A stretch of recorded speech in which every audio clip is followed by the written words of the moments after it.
Where did the angel Gabriel come from?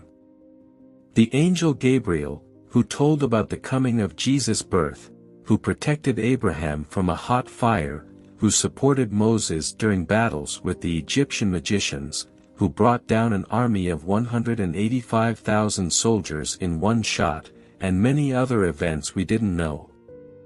Ever since Gabriel showed up in the book of Daniel, this angel has had a really important job not just in Jewish stories but also in many other religions. In Christianity and Islam, Gabriel is an angel with a really big mission. In the New Testament part of the Bible, Gabriel is the angel who talked to John the Baptist's parents and to Mary, who was Jesus' mother. He told them about their future children.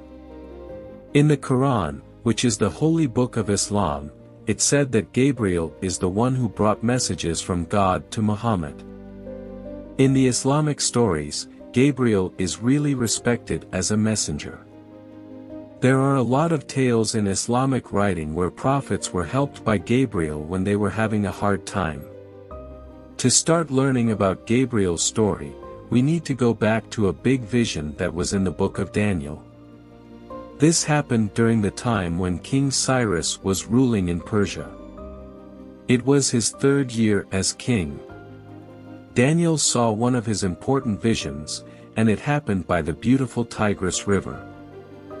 I looked up and there before me was a man dressed in linen, with a belt of fine gold from Uphaz around his waist. His body was like topaz, his face like lightning, his eyes like flaming torches, his arms and legs like the gleam of burnished bronze, and his voice like the sound of a multitude. Daniel 10 verses 5-6. The revelation to Daniel was crystal clear, not covered in riddles. Many angels appeared in this revelation, reinforcing its clarity and ensuring that Daniel would fully grasp its meaning. Despite being in the company of others, Daniel testifies that he was the only one who saw the same threatening-looking figure. This figure hurriedly approached him, reassuring him that since he had devoted himself to God's prophecies, he serves as his protector and guardian. The pure man warmly welcomes Daniel and addresses him with endearing names to reassure him. "Do not be afraid, you who are highly esteemed," he said. "Peace. Be strong now, be strong." When he spoke to me, I was strengthened and said, "Speak, my Lord, since you have given me strength." Daniel 10 verse 19. The angel said to him, "Fear not, pure man. You shall find peace. Do not let the fear of reflection weaken you. Instead, empower yourself." As the angel spoke, he grew stronger and Gabriel said, "Lord, please continue speaking, for your words have given me strength." The angel asked him, "Do you understand why I came to you? I did not come to harm you, but to reveal hidden things to you. Now, I return to fight with Perez, and I can defeat him." Medieval commentators identified the miraculous man with the image of the angel Gabriel, who was explicitly mentioned by name in previous chapters of the book of Daniel, 8:16, 9:21-22. This is a truly remarkable revelation from the biblical text. Unlike other biblical angels who serve as messengers of the Word of God and disappear after completing their missions, we will encounter an angel who serves as a guardian angel and is even mentioned by his first name. This innovation represents a significant shift in the way Jewish literature views angels. It all began with the appearance of the distinguished angel Gabriel, who not only had a name and personality but also had a close companion who appeared with him, the angel Michael. The Book of Enoch, which is not included in the Bible and is considered an external book, tells about the heavenly ascension of Enoch, the fifth in the generations between the first Adam and Noah. Gabriel appears as one of the future supreme ministers who will destroy in the last days the corrupting angel Azazel and his army that took over the earth. The Book of Enoch introduces a heavenly connection to rebel against God. The army of Azel consists of angels who descended to earth as part of an open rebellion against God, drawing inspiration from the story of the sons of God and the daughters of men in Genesis 6. At this point, Gabriel does not have a defined role that is distinguished from the other faithful angels of God, such as Michael, Uriel, Raphael, and Paniel. He achieves his unique role in the Book of Enoch 2, where he is already mentioned as the minister of the angels. Meanwhile, Michael serves in a role similar to the one he played in the Book of Daniel, as the minister of God's armies, a sort of divine chief of staff. Gabriel usually appears alongside Michael, both serving as ministers in charge of Israel. They are the angels entrusted with the security of a people, in contrast to other angels who serve as ministers of the nations of the world. In the Book of Daniel, Michael appears mostly in the form of water and snow, while Gabriel is mentioned to have a face that is usually fiery like fire, although sometimes the descriptions are reversed. His face like lightning, his eyes like flaming torches. Daniel 10 verse 6. Perhaps because of his connection to fire and lightning, Gabriel is considered the hard angel whom God assigns to punish sinners and inflict various calamities on them.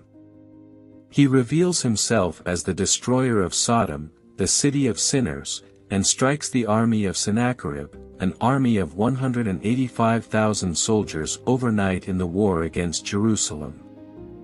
The miracle of saving the people of Israel from the vast camp of Sennacherib is explained in detail in the Book of Kings. That night the angel of the Lord went out and put to death 185,000 in the Assyrian camp. When the people got up the next morning, there were all the dead bodies. 2 Kings 19 verse 35. In addition to delivering severe blows to the wicked, he is also the one who saved Abraham from the fiery furnace.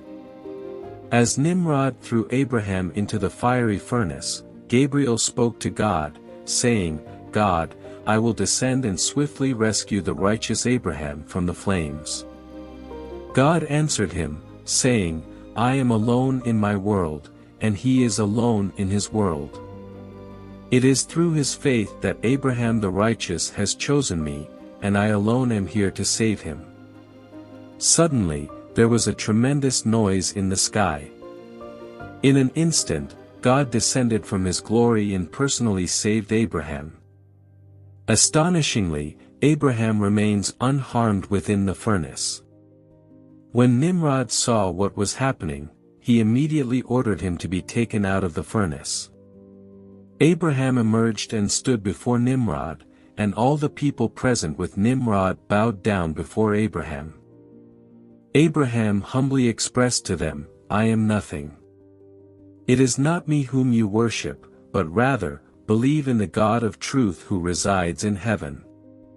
The one who was once the minister of angels in external literature is now regarded as the minister of justice, standing to the left of his friend Michael.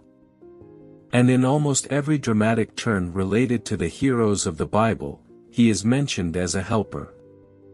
He is the one who comforted Adam when he was expelled from the Garden of Eden, saved Abraham from the burning furnace, stood by Moses in his fight against the pharaohs of Egypt, and taught David how to prepare his armor. The book of Genesis tells the story of Jacob leading his family through the Jacob Pass on their journey from Haran back to the land of Canaan. This journey took place after Jacob fled from Laban, his father-in-law. After safely transporting the members of his family, Jacob found himself alone in the place, engaged in a struggle with an unidentified man throughout the night. The following morning, after Jacob had overcome the man, he appeared to him as an angel of God. So Jacob called the place Peniel, saying, "It is because I saw God face to face, and yet my life was spared." Genesis 32 verse 30. Afterward, Jacob asks the angel for a blessing, to which the angel responds. This is the moment when Jacob is given his new name, Israel. Jacob demands the angel's name, but instead of answering, the angel evades the question and blesses Jacob. Jacob said, "Please tell me your name." But he replied, "Why do you ask my name?" Then he blessed him there. Genesis 32 verse 30. We hope you learned something new today. If you did, give this video a like and share it with your friends. You can share with us what you know by leaving a comment below. And don't forget to subscribe to our channel for more informative and entertaining content. Thank you so much and see you next time.